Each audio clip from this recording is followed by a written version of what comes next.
রাখি, অথবা হচ্ছে আমরা একটা আর্টিকেল ক্যাটাগরিতে রাখি। তো এখানে ব্লগ ছাড়া অন্যান্য কিছু আর অপটিমাইজেশন করার হচ্ছে খুব বেশি সুযোগ থাকে না। কন্টেন্ট নিয়েই হচ্ছে আমাদের কাজ করতে হয় ট্রেডিশনাল ব্লগ এসইও তে। তারপর থাকে হচ্ছে আপনার বিজনেস ওয়েবসাইট লাইক সার্ভিস অথবা লোকাল এসইও, এখানে কিছু ডিফারেন্স থাকে।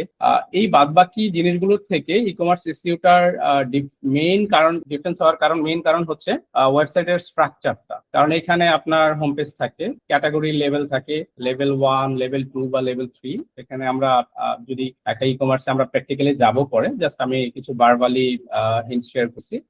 অনেক ক্ষেত্রে প্রাইমারি ক্যাটাগরি থাকে, এটার এন্ডে সাব ক্যাটাগরি থাকে বা সাবের চাইল্ড ক্যাটাগরি থাকে, দেন প্রোডাক্ট ডিটেল বা পিডিপি পেজ থাকে, স্ট্রাকচারটা থাকে। তারপর আরো ই কমার্সের জন্য আমাদেরকে অন্যান্য কোর পেজ তৈরি করতে হয়। এটা আমি যাব পরবর্তীতে কি কোন টাইপের ই কমার্সের জন্য আসলে কি টাইপের পেজ ক্রিয়েট করা লাগে, একটা স্যাম্পল দেখাবো।